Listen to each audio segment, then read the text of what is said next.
We're now joined by a man who will be in the Pro Football Hall of Fame when he is eligible. And that, of course, is now Odyssey NFL insider Patrick Peterson, who is the host of the Odyssey original podcast, First and Pod. Insider calls are brought to you by Hellman's Real Mayonnaise. Mayo game day, be delicious. Patrick Peterson here with us. Pat, appreciate the time. How you been, my man?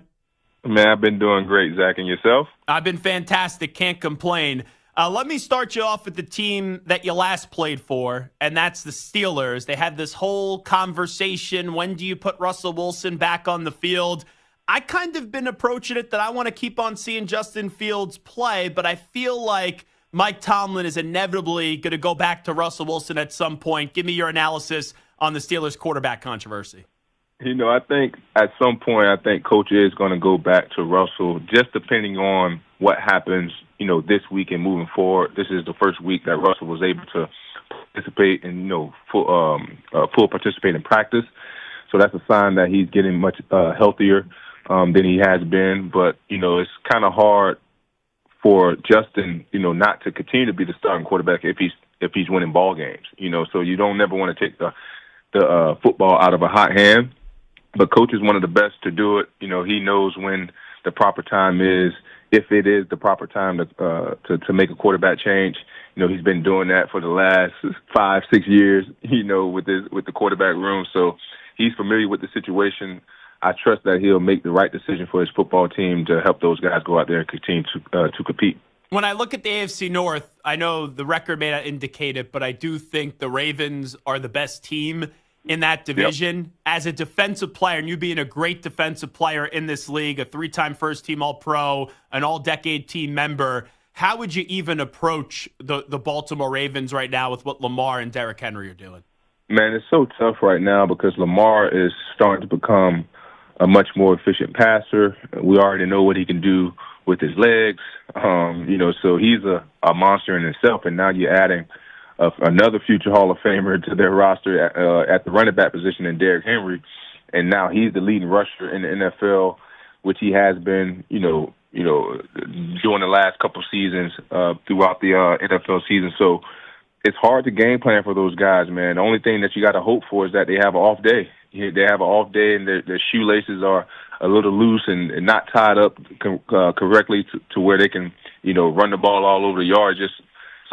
Their offense is almost unstoppable at this point because they have such an efficient run game, and that just opens up that play action passing game for them to get those receivers down the field. So at this point, the way the Baltimore Ravens are playing right now, I know the record don't, pretty much reflect that, but they are playing like the best team in football. And I know the Kansas City Chiefs are undefeated, but they are playing like the last 2 weeks, they're playing like the best best team in the NFL right now. And right now, if I'm Lamar Jackson, I'm not letting any stone go unturned. I'm getting into Harbaugh's office, the GM's office as well, and I'm saying, go get me a number one wide receiver, go get me Devontae Adams. And if I'm Devontae Adams, Patrick Peterson, I'd much rather go to Baltimore right now than the mess that is the New York Jets.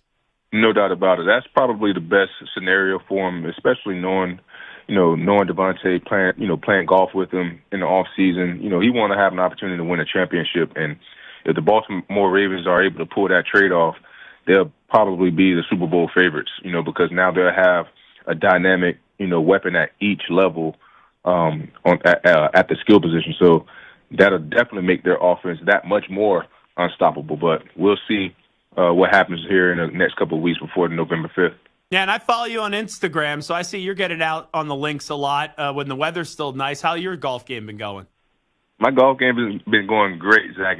It's getting right back in the shape of form before I had my kids. So I'm trending down right now. I started about at a 5 before right when I got out of the season. I'm about at a 3 right now. So I'm trending in the right direction, Zach.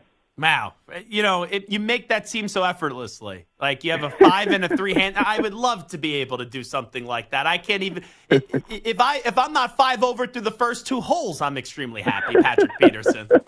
So how about your future? All right, it's one thing to not be there for training camp. It's one thing to not be there for the first few weeks of the regular season. Are you definitely done if a team like, I don't know, Minnesota calls you and say, hey, Pat, you want to join us for the second half of the season? Is this done with the NFL, or are you still leaving the book open?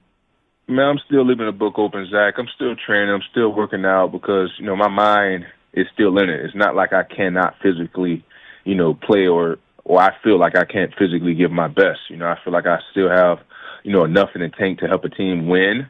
But, that decision is out of my hands, so for the most part, I'm doing everything that I need to do just in case the phone do ring.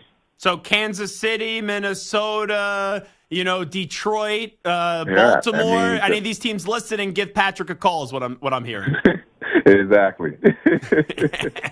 Patrick Peterson here with us. How about the Eagles? They're coming off a bye week. It seems like the coach and the quarterback tried to get on the same page during the bye week and have some conversations. That's a team that has a lot of talent, Patrick Peterson, but right now I feel like they have a team chemistry problem.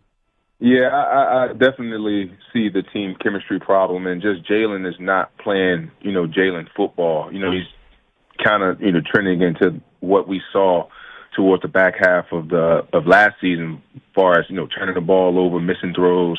And that's what we've been seeing, for the most part, the last 2 weeks of the season. So hopefully during this bye week, they're able to, flush out all of those mistakes, flush out all of those mishaps, and get back to winning football. Because like you said, the Philadelphia Eagles is a very, very talented football team. They're just not playing like it. I know injuries have, they suffer some injuries in the receiver room, on the offensive line, in the back end a little bit as well, with a new defensive coordinator. So there's a lot of new pieces on the defensive side of the ball. But I feel like this bye week, with the talent that they have, they really took advantage of it, and hopefully they can hit this second half of the season rolling. What are you going on a trip? You got the private jet around? I hear something in the background. I know you have the bankroll to be able to fly private. No, I'm just on a birthday trip right now with my wife. Her birthday's tomorrow, so had to step away for a little bit to talk with you for a little bit, Zach. Well, why the heck are you talking to me if it's your wife's birthday? What are we doing? That's not a smart decision. Hey, this might be my new job. So I got to continue getting my reps. Yeah, that is true. Patrick Peterson here with us. I'll let you run in a few moments. How about Detroit and Dallas? This is a huge spot for Dallas. They've been terrible at home, and the Lions, I think right now they're the best team in the NFC. How do you see that game playing out on Sunday?